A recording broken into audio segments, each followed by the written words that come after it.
Ebusuafo memo bibia kwaba deba GCN page so munuaba adwoa searching me ena me digimedi we ebro na mesro so be subscribe to my channel fa wonsa me abel no so obenya notification ensem ekoso wo memo bia obenya bia tie anase obenya bia hwe ewo GCN page ha Twini Jonas ena okase legend ba ko pe Ghana fo yanya Ghana Youth President eni nyasem keto akra internet ne so waji ba bia afa eni atem didi every 1 minute bia na atem didi enem eni glass nko a se Twini Jonas se wetu me fi Ghana ha akotena brochiri na sa brochiri glass nko a efebu hufi eni am ekoso bibia ye fine na se Ghana ha e wo natural resources bibia se eni am enkoye dia ni Ghana fo mpanefo mu awu wa Twini Jonas ne nsa no eni nanu galamse hu se me eba wa Ghana he kai eni nsem esisi wo ho nya asem ketu akra eni Twini Jonas sie no oba live on Facebook a 13,000 14,000 eni pa ehwe ne nya asem ketu akra na na bi mu kro susu se ka be yanka ye fa ya Twini Jonas enye Ghana ambassador e wo US se ne be ya sisie no because o kasa ekwa chi papa na de na Twini Jonas no kasa no che se sie ni program no ye ne kra no e wo twi or be translate the akobrofo and or be kind of brofo cry your papers and the akoto US phone penny for any say Ghana ni bia penny bi oni mo beba US or babaje e besia mano won fa mano won fa besia ne man because in penny phone je besia na ye hu ade omode eye ye nti nsem a Twini Jonas e de etudwa na mo ma Jimmy say na se me ye mu adwuma na kwase abisi o na aba Ghana e be che he na police for no kra me silence o mu nyina o military force from the United States. Master, if you me banam bejimi wo ha, you are fighting with the United States, man. About them, yes, ye be dia grow akomo. Mo ka se ye be jama majimi say, me see very soon I will start doing it English. Me in English, me say that no better now. Near ya no na United Nations head office is much there. Me dia ko mon publish your news no so. This is what is going on in Ghana. I will go to the United Nations headquarters. Dia mu ye bia makani ye amani ya famu nyina maka kira abrofo no omo beji loa. Don't give it to them. This is what they do. Majiji COVID-19 $150 what Ghana oje dollars what bin here adwuma omo ji dollars $150 per person nipa ba ko pewu se sika ni nyina ma cha de ese ko pebo si afofraje e de akwa fight COVID-19 meanwhile COVID-19 when they buy election here to about hu so obi de America ko salaiwa stay in your house and vote and I call post office and go to Abanako baby nobody minute be buy mass in Jimmy say dey every minute be buy mass na mu what I see me jam on just call them yeah okay call them call them I want you to test me and no they will come and test you a taxi and nam kro Ghana kra kwase bia nya ka we omuni nua enso a taxi wa onye obi akra manefo obi a me say Honda Civic on the way obi na atena wati mu afumu a omuni nua a taxi wa say 2019 say 2020 Honda no a taxi onye obi amfamfa no nyame hye obi bia zo tie no ye nipa o ye nipa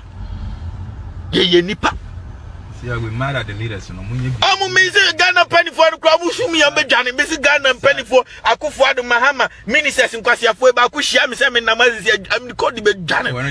Obejani, because one Obejani, send you freedom of you. Ghana Honomushami on Bejani. Oh, Mishami on Bejani, Kwasia, Libechawa by Facebook.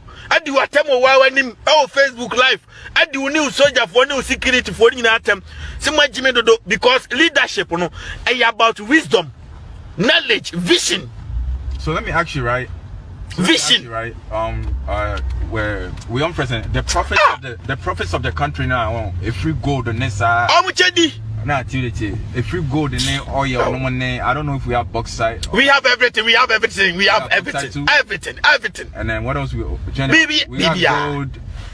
Petrol gold, oil. And so now it should be a 2 petrol. And now I could find out to petrol. So the process like the profits they use it to buy hotel hotel your friend houses for a show for I shall for Ghana from Slay Queens. Slay Queens, yes. They used to buy houses for Slay Queens. Now mo yam kwasi this year. Just maybe about 1 billion this year now. Omo chedi Messi Ghana obi aba kokura wona mo gold nisa we no money. Omo cheni na di krom ase ya nkokura fo etu omo kai ebi ni Ghana. Oboa. Messi ebi. Why? Senate kura no kwa no masan achinchimu say this kanina. I'm pension. Messi o memu awu Ghana make as much the hwan dey beshin.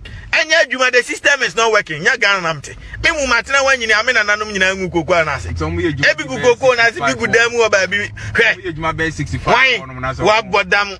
Teacher ni kura katua kura. Ya fa teacher ni ya o kira de wa kira de 2 years na katua ma.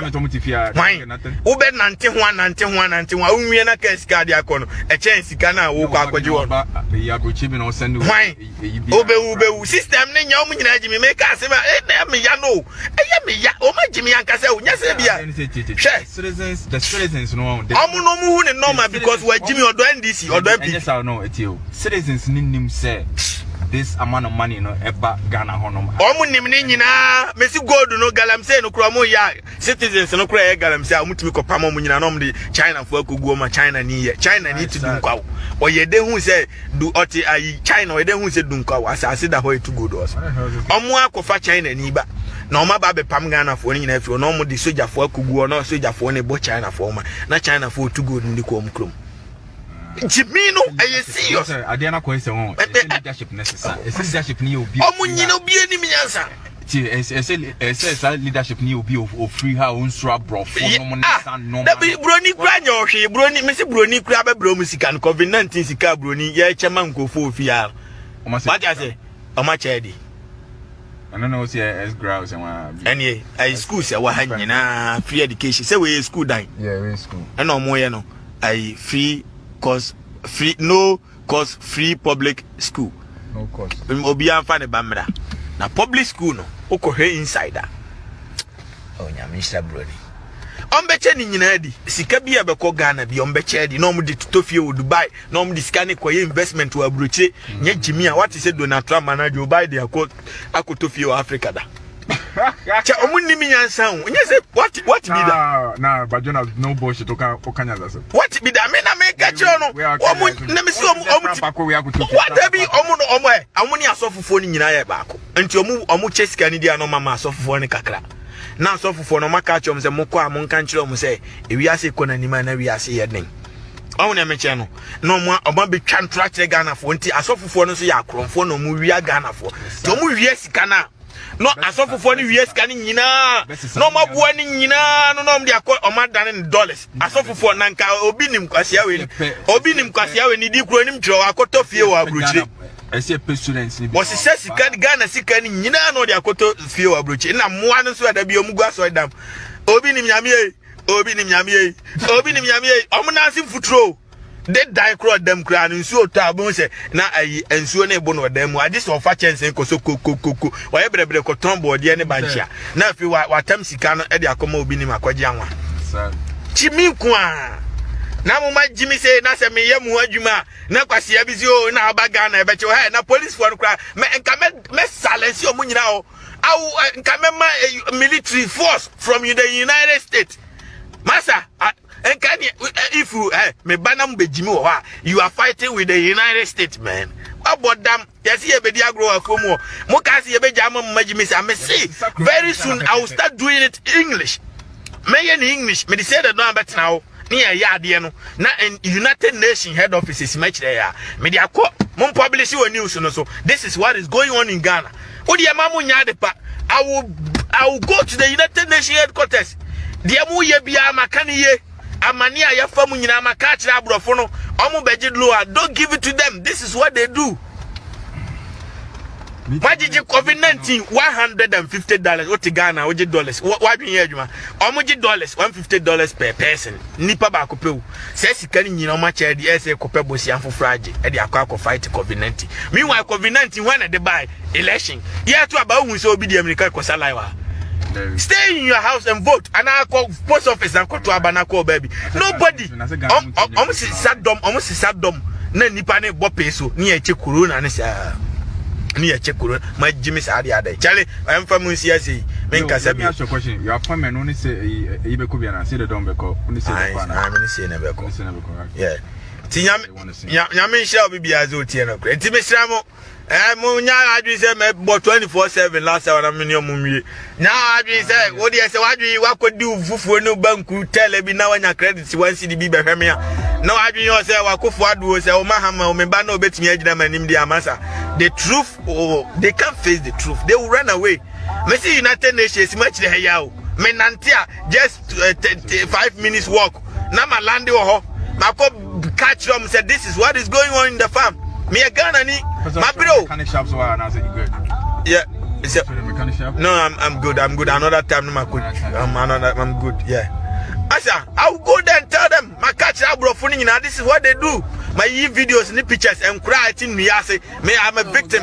Martina Biasi am a no man here go me book so that I'm a victim. Ebu okra uti wana no man here go utri ho. Why we here cry nyame abata